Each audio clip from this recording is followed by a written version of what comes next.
If anybody's wondering why I have this horrible thing happening with my background removal right now, it's because I can't afford a green screen. I just use an OBS filter, and without the OBS filter, uh, my room looks like this. That's why I promise I'm not a hoarder. It's just that I don't have a lot of storage room and my coat rack broke, so I got my tools are back there, luggage back there, and then just a ton of coats. So hopefully now you have the reason for this. Anyway, I was doing some looking through my old videos, I guess, like my old YouTube channel, now that I actually have made a thing or two recently, and I've come across a couple things that's actually like hidden in like my unlisted or my private section, and one of the things that I came across was the career mode for Kerbal Space Program video that I never released. I did stuff with career mode in the past. I did this whole series on Kerbal Space Program career mode, and I was actually really proud of how that series was going. And then life gets in the way, as it always does. But part 7 of this series that I never released. It's, I think, because I originally planned to have 3 different missions in one. And this 13-minute video that you see here is just one of those 3 missions. Never did the other 2. Or I did record it and I just never got around to editing it. I don't know. I don't know if I'm ever going to finish or release the other 2 missions, but while this one is sitting here, I figure I'll release this. Why not? I actually rewatched the video, and even though it keeps talking about how there's 3 missions, I'm actually proud of how this one turned out. So I'm going to release it right after this, and I hope you enjoy.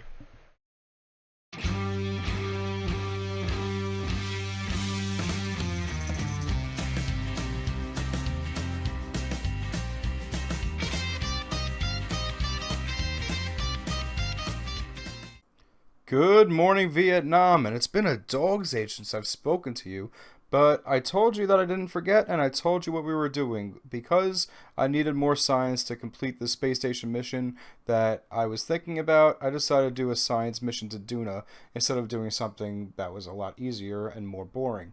So we are building a little science capsule that's going to take near and far away from DUNA science as well as interplanetary science.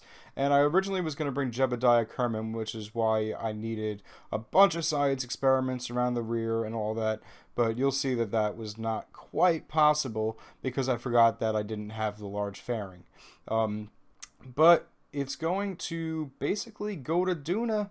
It's going to collect science, and then it's going to safely return our scientist, not our pilot, back. You can see here that I realized that the fairings are not going to work out the way that I intended. So I had to put a probe on there, and we're going to use our scientist. I did go with the Matt Lown plagiarism method of speeding up all this footage. Otherwise, it's going to take way too long. But, you know, I don't think it's really plagiarism as long as you credit the guy, right?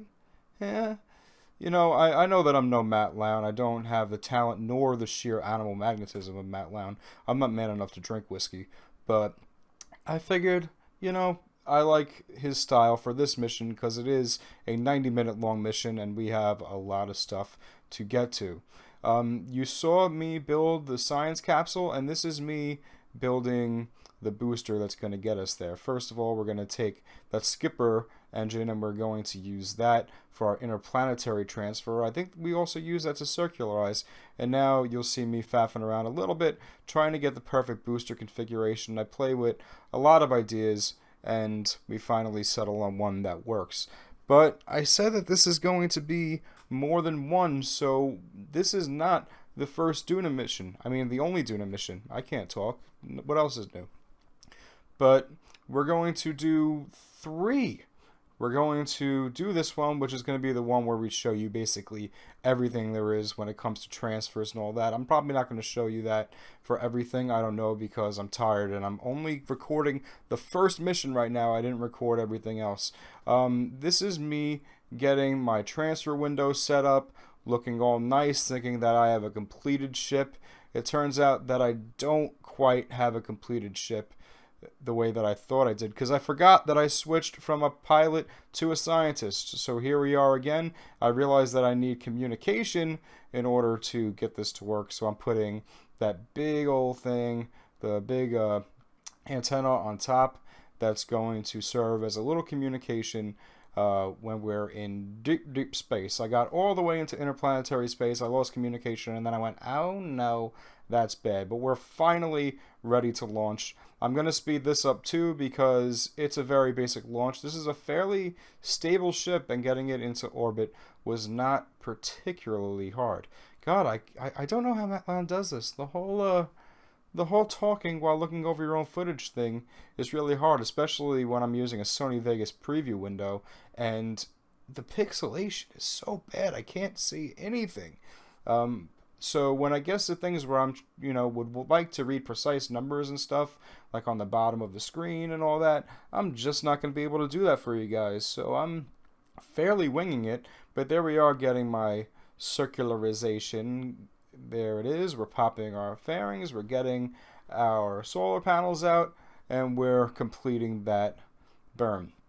Getting this thing into orbit, like I said, was fairly uncomplicated. It turned out to be a pretty straight and drama-free craft.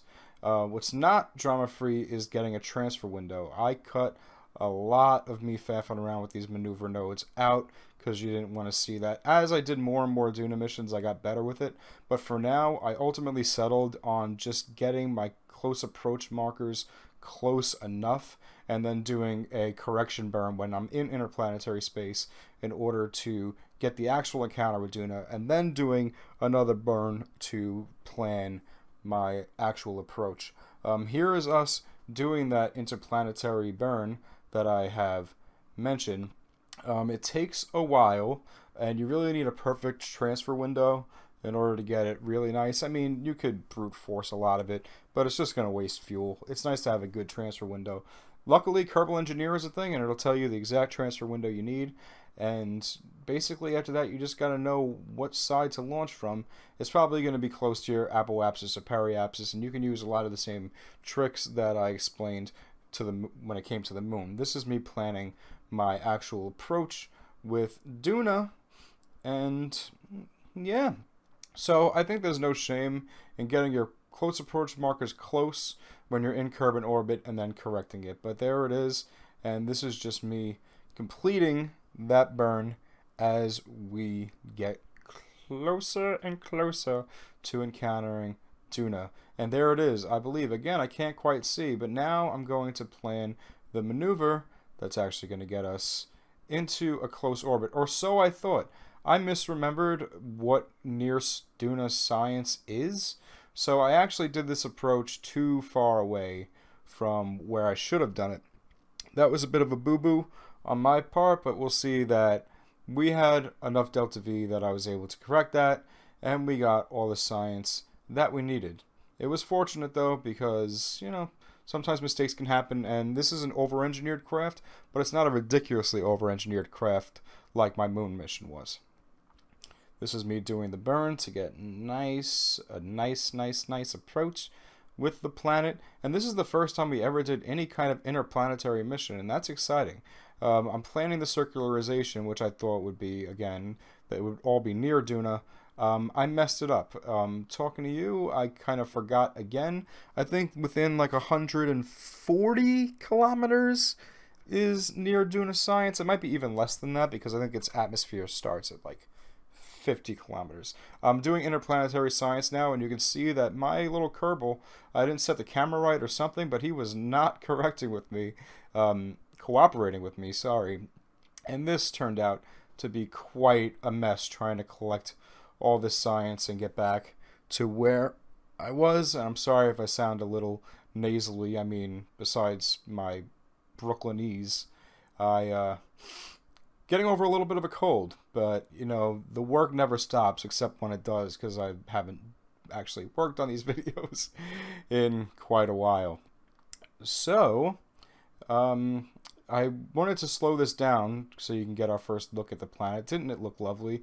But that lasted very briefly because it's science time again. This is high above DUNA science. We'll get another nice slow look at DUNA as we get closer, because I know that this speeding things up quite a bit thing can be a little disorienting, but as we do our warp close to DUNA, if I remember correctly, I slow it down and give you guys a nice view of the planet that we have made it to. And yes, I even turned the HUD off and gave you a nice slow look. You can see Ike in the distance, and it was a quick 1, 2, 3 thing, but like I said, this series wasn't a tutorial, and this is the most not a tutorial video I produced yet. If you want a better interplanetary mission thing, I'm certainly gonna do more parts, and I will try to do that for you. In fact, if you hate the entire concept of me doing these sped up videos, I can. It's just not gonna be 3 missions in one ever again. But it's what you people want. I think for this 3 DUNA mission thing, having a nice sped up look at what I'm doing is fine. You can see that I'm lowering my periapsis because I realized that I made my boo-boo. So now my periapsis is in a low configuration. So now that we're close, I slow time down again and give you a nice look at the red planet. The Kerbal equivalent of Mars, but it is... I was about to say it's science time, but I missed my cue. Now it's science time. So here I am hoarding all of that near DUNA science. Like I said, all told, I could have done this mission faster if I wasn't pausing and trying to figure out my interplanetary maneuvers and all that, which does take a while. But as it is, I was able to narrow this down quite a bit.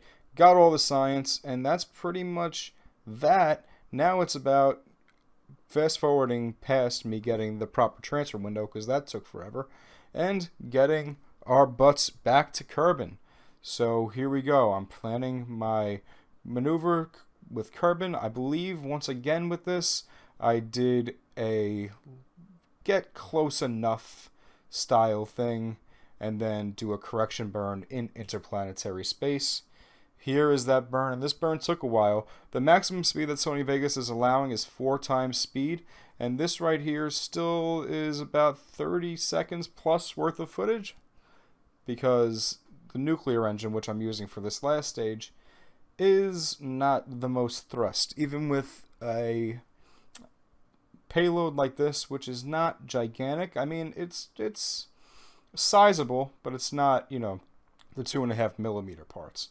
Here is me planning my little correction burn, getting my encounter, and now I'm doing the burn, and we're going to have to do another correction now, which is us getting nice and close, that 30-kilometer window with Kerbal that we need to get. Now again, I can't see anything in that preview window for the life of me, so I don't remember exactly what I got that periapsis down to, but it was good enough.